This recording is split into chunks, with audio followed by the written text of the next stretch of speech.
Hello students, আজি মই তোমালোকক ক্লাছ 10 ৰ যোনটো ফাৰ্ষ্ট চেপ্টাৰটোৰ অনুশীলনী 1.2 টো আছে হেতু আৰম্ভ কৰিবলৈ লৈছো। আমি আগৰ ক্লাছত 1.1 লৈকে কমপ্লিট কৰিছো, তো আজি 1.2 টো কমপ্লিট কৰিম। তো 1.2 ত আমাৰ বেসিক্যালি আছে মৌলিক সংখ্যা। এটা মৌলিক সংখ্যা মানে কি তোমালোকে জানানে? মই কিছু আভাস দিবলৈ চেষ্টা কৰিছো। মৌলিক সংখ্যা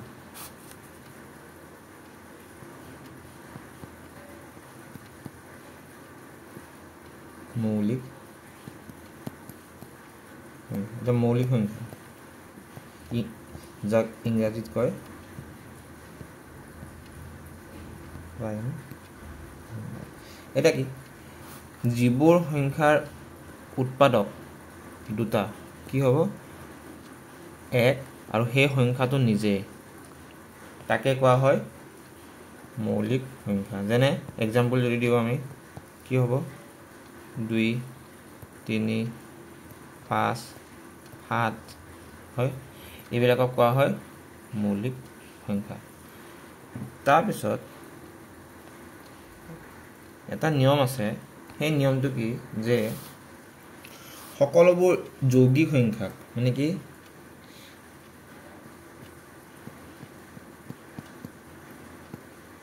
যৌগিক সংখ্যাক কি কৰিব পাৰি মৌলিক সংখ্যাৰ পূৰণফল হিচাপে লিখিব পাৰি।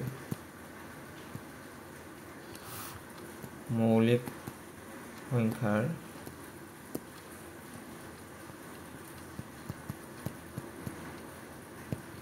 পূৰণফল হিচাপে লিখিব পাৰি। আৰু এই বস্তুটোকে কি বুলি কয়? এই বস্তুটোকে কয় ফেক্টৰাইজেশ্যন।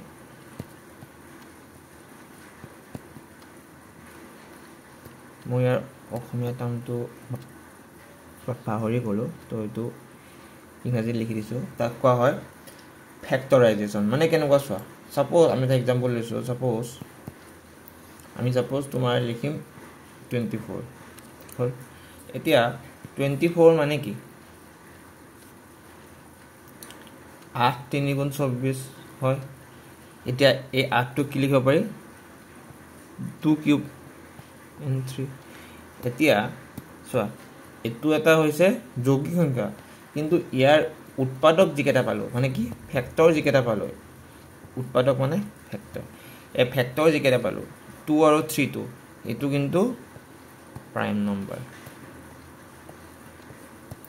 বুজি পাইছা? এইখিনি হৈছে ইয়াৰ বেসিক কনসেপ্ট হল। বুজি পাইছা? সকলোৱে বুজি পাইছা? তেতিয়াহ'লে আমি কোৱেশ্চনলৈকে আগবাঢ়িছো।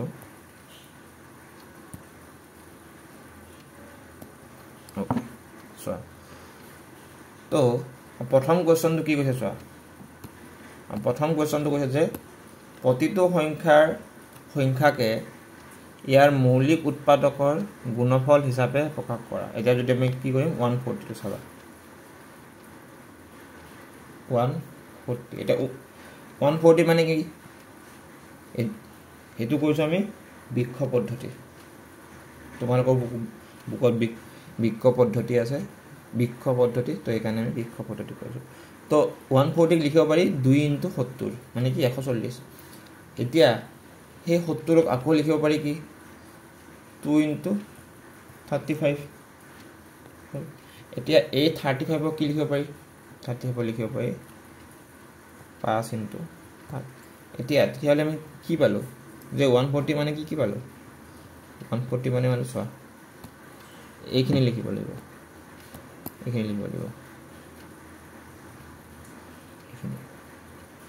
তো কি পালো 2² × 5 × 7। This is the answer. বুজি পালা? এতিয়া চোৱা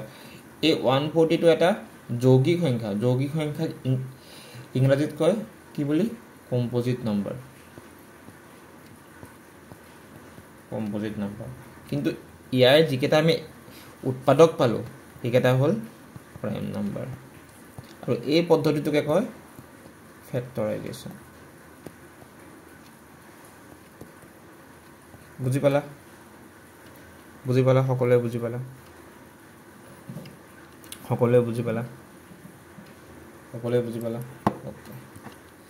এতিয়া তোমালোকে মোক বাকিকেইটা কৰি কমেণ্ট ছেকশ্যনত জনাই দিবা 2 3 4 and 5 হ'ল ওকে এতিয়া এটা নিয়ম আছে নিয়ম মানে কি এটা ৰুল আছে যে সেই ৰুলটো হ'ল কি LCM into HCF equal to product of the two number মানে কি যদি দুটা নাম্বার দিয়া থাকে সাপোজ দুটা সংখ্যা দিয়া আছে তো সেই সংখ্যা দুটাৰ লসাগু পূৰণ গসাগু ইকুৱেল কাৰ সমান হ'ব সংখ্যা দুটাৰ পূৰণফলৰ সমান হ'ব তো এই বস্তুটোকে এতিয়া প্ৰুভ কৰিব দিছে 2 নম্বৰ এটা চোৱা কি আছে প্ৰথমতে কি দিছে 26 এতিয়া আমি 26 ক কি লিখিব পাৰো 2 আৰু 13 লিখিব পাৰো নেক্সট আছে কিমান 91 কি লিখিব পাৰো 91 ক লিখিব পাৰো কি 7 আৰু 13 এতিয়া 26 মানে কি লিখিব পাৰো 2 into 13 আৰু 91 মানে লিখিব পাৰো কি 7 into 13 তেতিয়া হলে HCF মানে কি গসাগু হাইয়েস্ট কমন ফ্যাক্টর তো এই দুটাৰ হাইয়েস্ট কি আহিলে 13 তো হ'ব 13 তাৰ পিছত LCM মানে কি লোয়েস্ট কমন মাল্টিপল তো LCM কিমান হ'ব LCM এই দুটাৰ কমন এটা আহিব আৰু বাকিখিনি সংখ্যা আহিব তো কিমান হ'ল 182 এতিয়া সত্যাপন এটা আমি সত্যাপন কৰিম চোৱা ফাৰ্ষ্টতে লেফট হ্যান্ড সাইড খিনি কৰিছো HCF into LCM কি আছে 13 into 182 এটা এখানে যেতিয়া আমি পূৰণ কৰিম আমি পাম 2366 নেক্সট রাইট হ্যান্ড সাইড কি হ'ব A into B এটা কি আছিল সংখ্যা দুটা আছিল আমাৰ 26 into 91 এখানেতে কৰিম 2366 মানে কি হ'ল proof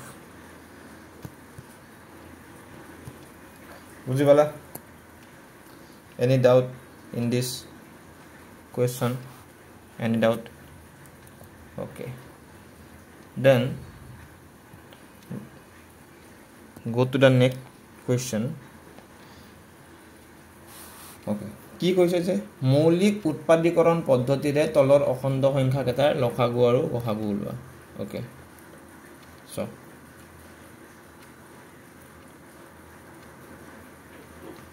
তো কি দিছে 12 কি লিখিব পাৰো 2 into 6 এই 6 কি লিখিব পাৰো 2 into 3 তাৰপিছত নেক্সট কি আছে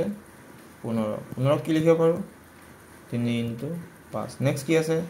21 কি লিখিব পাৰো 3 into 7 তো চোৱা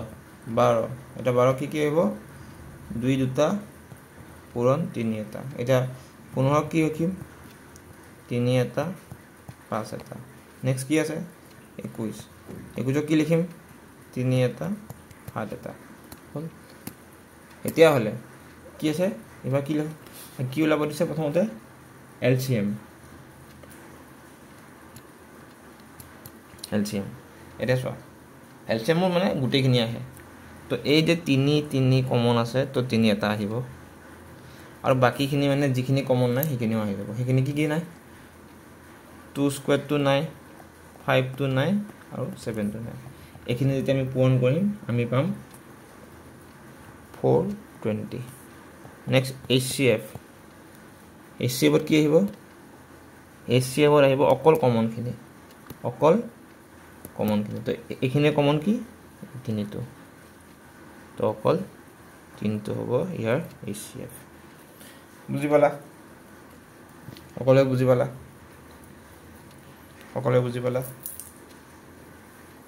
okay now move to the next question so next question to কি দিছে এটো কি দিয়া আছে চোৱা দিয়া আছে গসাগু ইমান মানে কি দিয়া আছে আমাক HCF দিয়া আছে কিমান 9 আৰু তো লসাগু ওলোৱা এই দুটা আছে সংখ্যা তো আমি কি জানো LCM into HCF equal to A into B হল পাইবা এটো পদ্ধতিত কৰি কেনে পাইবা ওকে তো এটো তোমালোকে সলভ কৰি মোক জনাবা কিমান আনসাৰ হয় হ'ব ওকে তো এই দুটা মই কোৱা নাই তো নেক্সট কোৱেশ্চন তো চোৱা নেক্সট কোৱেশ্চন তো কি কৈছে নেক্সট কোৱেশ্চন তো কি কৈছে এখন খেলপথাৰত চাৰিওপিনে এটা বৃত্তাকাৰ পথ আছে খেলপথাৰখনত গাড়ীৰে এবাৰ ঘূৰিলে সোনিয়া এটা যাৰ নাম লিখা আছে প্ৰথমতে আমি লিখি লম চোৱা ওকে ওইটিখিনি ক্লিয়াৰ কৰি লও ওকে চোৱা কি কৈছে যে সোনিয়া লাগে কিমান 18 মিনিট কাৰ লাগে সোনিয়াৰ কিমান লাগে 18 মিনিট লাগে হল তাই পিছত যত একেটা ঘূৰণতে ৰবিৰ লাগে 12 মিনিট ৰবিৰ লাগে কিমান 12 মিনিট আৰু তেতিয়া হলে কি সুধিছে চোৱা আৰু তেতিয়া হলে আমাক সুধিছে যে ওকে জাস্ট গিভ মি আমাক তেতিয়া হলে সুধিছে যে কি দে ধৰা তেওঁলোকে একেটা বিন্দুতে একে সময়তে একে দিশত যাত্ৰা আৰম্ভ কৰে তেন্তে কিমান মিনিট পিছত তেওঁলোকে আৰম্ভণিৰ বিন্দুটোত লগ হ'ব ওকে এনেকুৱা কোৱেশ্চন বিলাকৰ সদায় কি উলাব লাগে জানানে এনেকুৱা কোৱেশ্চন বিলাকৰ সদায় উলাব লাগে কি LCM তো 12 আৰু 18 তো আমি স্মল ডিভিজন মেথডেৰে কৰিব পাৰো চোৱা এটো মানে মই তোমালোকক শিকাই দিছো যে কেনেকৈ কৰে small division method not LCM উলাটো 2 ৰে কাটিবা প্ৰথমতে 2 9 বাৰ 2 6 বাৰ নেক্সট কি হেৰে কাটিবা চোৱা 3 ৰে কাটিবা 3 বাৰ 2 বাৰ আউ যাব নেকি এটা চোৱা এই গুটেকেটা কি পালো আমি প্ৰাইম নাম্বাৰে পালো তো কি হ'ব LCM of 18 and 12 কিমান হ'ব 2 কেটা আছে 2 দুটা আৰু 3 দুটা মানে কিমান হ'ল 2 দুটা আৰু 3 দুটা মানে কিমান হ'ব 36 মানে কি হে 36 মিনিটত দুইটাই একেটা বিন্দুতে লগ হ'ব বুজি পাইছা নে বুজি পাইছা okay now go to the next question to কি দিছে বা চাই লও 8 নম্বৰ কোৱেশ্চন তো কি কৈছা এটা ৰেজিমেন্টত সৈন্য আছে ইমান কেজন জনক কিছুমান শাৰীত থিয় কৰাব পাৰি ৰেজিমেন্টত অতি কমেও কিমানজন সৈনিক আছে মিনিমাম কিমান আছে তো এনেকুৱা অংকবিলাকতো কি কৰিব লাগিব আমি এলচিএম এটা চোৱা 15 20 আৰু 25 5 যদি কটা 5ৰে 3 বাৰ 5ৰে 4 বাৰ 5ৰে 5 বাৰ আৰু যাব নেকি আৰু যাব আৰু নাযায় তো এলচিএম কিমান হ'ব 5 4 গুণ 20 পূৰণ 3 পূৰণ 5 60 পূৰণ 5 মানে কিমান হ'ল 300 মানে কিমান হ'ল যে ৰেজিমেণ্টটোত মিনিমাম কিমানজন সৈনিক আছে 300 জন সৈনিক আছে বুজি পালা এক নম্বৰটো বুজি পালা ওকে তো নেক্সট কোৱেশ্চন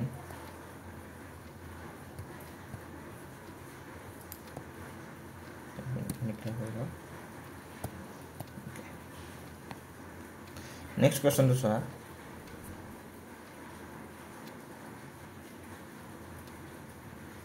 এটা ঘণ্টাত 18 সেকেন্ড আৰু আনটো ঘণ্টাত এটা ঘণ্টা মানে এটা ঘড়ী এটা 18 সেকেন্ড আৰু আনটো ঘণ্টা 60 সেকেন্ডত অন্তৰালত বাজে কোনো এক সময়ত দুইটা একেলগে বাজিলে তাৰ কিমান পিছত দুইটা পুনৰ একেলগে বাজিব এইটো চোৱা এই অংকটো কি কৰিব লাগিব আমি এলচিএম কি কৰিম এলচিএম তো 18 আৰু 60 এলচিএম লোৱা 18 আৰু 60 কি হ'ব 2 ৰে 9 বাৰ 2 ৰে 30 বাৰ নেক্সট 3 ৰে 3 বাৰ 3 ৰে 10 বাৰ 20 বাৰ 10 বাৰ তেতিয়াহ'লে কি হ'ব এলচিএম কিমান হ'ব 3 গুণ 6 6 গুণ 18 মানে 180 তো কি হ'ব 180 সেকেন্ডৰ পিছত এটো মানে কি 180 সেকেন্ড তো 180 সেকেন্ডৰ পিছত সেই ঘড়ীকেইটা আকৌ একেলগে বাজি উঠিব হল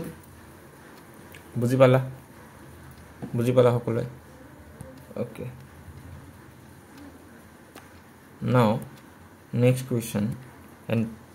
this is the last question for today's topic last question কি কৈছে চোৱা এটা অনাতাৰ কেন্দ্ৰই প্ৰতি 2 দিনৰ মূৰে মূৰে কিমান দিনৰ মূৰে মূৰে 2 দিনৰ মূৰে মূৰে অসম সংগীতটো বজায় আৰু আন এটা কেন্দ্ৰই প্ৰতি 3 দিনৰ মূৰে মূৰে বজায় তো 2 দিনৰ হলে তাৰ মানে কি হ'ব 1 into 2 আৰু এটো হলে 1 into 3 তো ইহত দুটা এলচিএম কিমান হ'ব 6 তো প্ৰতি 6 দিনৰ মূৰে মূৰে দুইটাই একেলগে বজায় তো মুঠতে কি চাও 30 দিনত মুঠতে কিমান বাৰ দুইটা কেন্দ্ৰই একেটা দিনত সংগীত বজাব তো কিমান দিনত 30 দিনত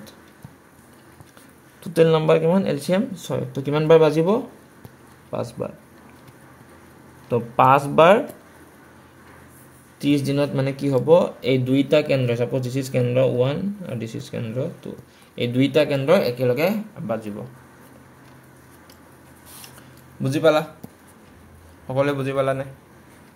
সকলে বুজি পালা ইমানখিনি কোৱেশ্চন আজি যেখিনি কোৱেশ্চন কৰালো বুজি পালা আমি নেক্সট ক্লাছত আকৌ লগ পাম আমাৰ PIQ আছে কৰিম আমি কিছুমান এডিশনাল কোৱেশ্চন প্ৰেক্টিস কৰিম তাৰ পিছত আমি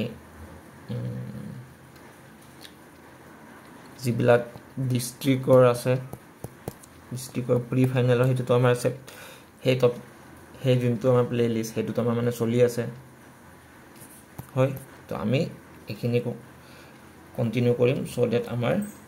এটা গুড মাৰ্কস এটা আহে পৰীক্ষাত ঠিক আছে ওকে আজিলে ইমানে আমি নেক্সট ক্লাছত আকৌ লগ পাম থ্যাংক ইউ